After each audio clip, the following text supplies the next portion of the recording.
तुमच्या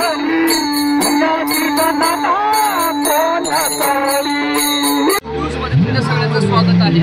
जसं पाहता की आपला महाराष्ट्र जीवनचा दौरा सुरू आहे पाथर्डी येथे आणि या ठिकाणी सावता महाराज विजयोत्सव निमित्त या ठिकाणी कार्यक्रम आयोजित केलेला आहे। तर काय सांगाल, दरवर्षी हा प्रोग्राम होतो का एकत्र काय? गेल्या अनेक वर्षापासून पाथर्डी येथे अतिशय भव्य आणि दिव्य स्वरूपात सगळ्या समाजाच्या वतीने उत्कृष्टरित्या कार्यक्रम आतापर्यंत साजरा करण्यात आलेला आहे। गेल्या 2-3 वर्षापासून आमच्या इथे अनेक सामाजिक कार्यकर्ते त्यांनी अतिशय कष्ट घेऊन आमच्या महिला मंडळ येतात यांचा यूट्यूब व्हिडिओ पूर्ण महाराष्ट्रामध्ये नावलौकिक यांना मिळालेलं आहे। त्यांनी अतिशय सुंदर कला आतापर्यंत सादर केलेली आहे आणि अतिशय कष्टाने त्या आजपर्यंत या ठिकाणी आपली कला सगळ्यांना हे करत आहेत। आता हा जो कलेचा तुम्ही उल्लेख केला आहे, या सगळ्या प्रकारामध्ये कोणत्या कोणत्या कला सादर केल्या जातात हे काय सांगा? या ठिकाणी माऊलीचं गाणं आहे, या ठिकाणी श्रीरामाचं गाणं आहे, या ठिकाणी आई जगदंबेचं गाणं आहे। अशा अनेक गाण्यावरती त्यांनी आमचे वेगवेगळ्या प्रकारचे विस्तार या ठिकाणी त्यांनी आपल्या कळ्यानं ताळपद्धत। आपल्यासोबत आणखी काही समितीचे पदाधिकारी आहेत, काय सांगाल सर?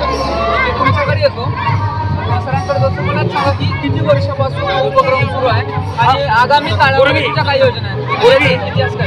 हा उपक्रम खूप दिवसापासून सुरू आहे, परंतु गेल्या 3 वर्षापासून याला अतिशय आमचे तन मन धनाने एक ग्रुप जमला आणि त्या ग्रुपने मनावर घेतलं काहीतरी वेगळे करून दाखवायचं पाथर्डीमध्ये।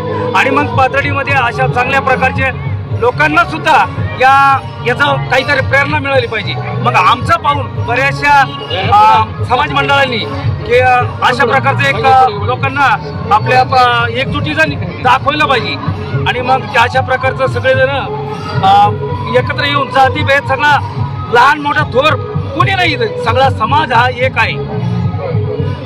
शेवटचा प्रश्न विचारतो की येणाऱ्या काळामध्ये तुमची जी काही समिती आहे तर या माध्यमातून काय उपक्रम घेणार आहात भविष्यात? आमच्या सगळ्या समितीच्या वतीने असं ठरलेलं आहे की बाबा यापुढे अनेक मंडळ, आमचं आता पूर्वीचं विश्वस्त मंडळ आहे खूप दिवसाचं आहे, त्याचं रजिस्ट्रेशन सुद्धा कालबाह्य होत आलेलं आहे।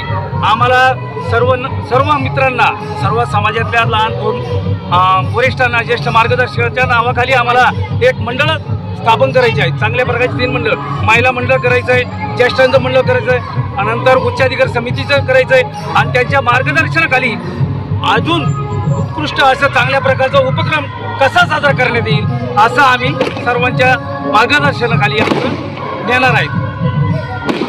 तर सरांना जाणून घेऊयात त्यांना काय वाटतंय।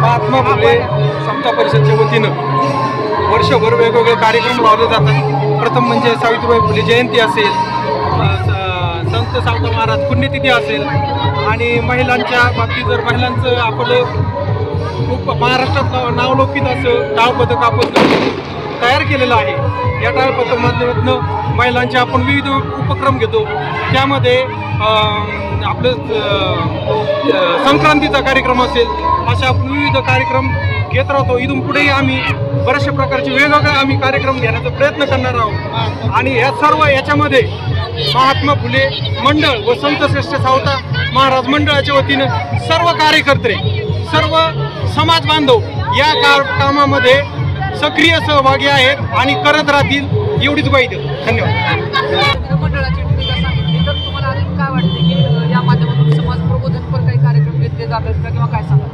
मंडळाच्या वतीने महिलांचं एकत्रीकरण करणं, तरुण मुलांचं एकत्रीकरण करणं, विविध आरोग्याचे उपक्रम राबवणं, विविध सामाजिक सांस्कृतिक कार्यक्रम आयोजित करणं, सर्व समाज बांधव एकत्रित करून कसबा परिसरातील एक जुनं मंदिर आहे त्या मंदिराचा मागील वर्षी जीर्णोद्धार सर्व समाजाच्या वतीने व ग्रामस्थांच्या वतीने करण्यात आला।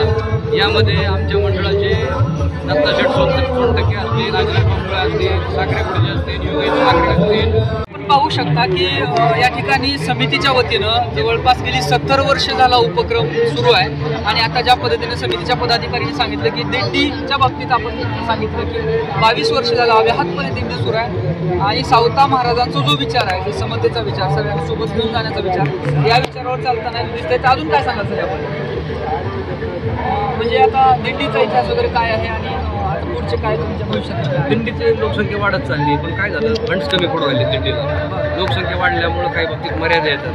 त्याचं जेवण खाऊन असेल, आता जाताना समजा त्यांना सहकार्य होते, पण मग त्यांची अपेक्षा अशी आहे की इतर लोकांनी हे दिंडीचं मॅनेजमेंट तरी हातभार लावा. महाराजांचं वय झालेलं आहे आणि कुठंतरी समाज बांधव जर त्या दिंडीत सक्रिय सहभाग नोंदवला, आता पुण्यतिथीत आमचा सगळा सक्रिय सहभाग आहे.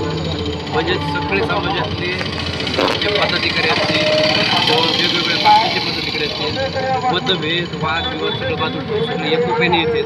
तिथं मिरवणूक निघते, 2 दिवस कीर्तनाचा कार्यक्रम असतो, त्याच्यानंतर मिरवणूक निघाल्यानंतर आम्ही महाप्रसादाचा कार्यक्रम असतो. त्याच्यात परिसरातील व समाजातील सर्व घटक सहभागी झालेले आहेत आणि प्रत्येक माणूस हा तन्मन धनाने सहकार्य करतो. त्यामुळं पुण्यतिथी उत्सव व दिंडी उत्सव हा खूप चांगल्या पद्धतीने आम्हाला साजरा करता येतोय. म्हणजे याचा आम्हाला आनंद आहे सगळ्यांना.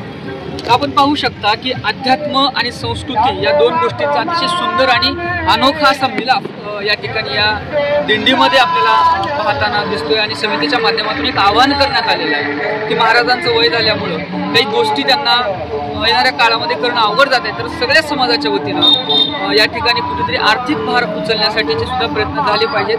अशा प्रकारची भूमिका या ठिकाणी समितीचे पदाधिकारी मांडताना दिसतात. मी विक्रांत शंके, कॅमेरा पर्सन अनुभवसह महाराष्ट्र जीवन न्यूजसाठी पाथर्डी.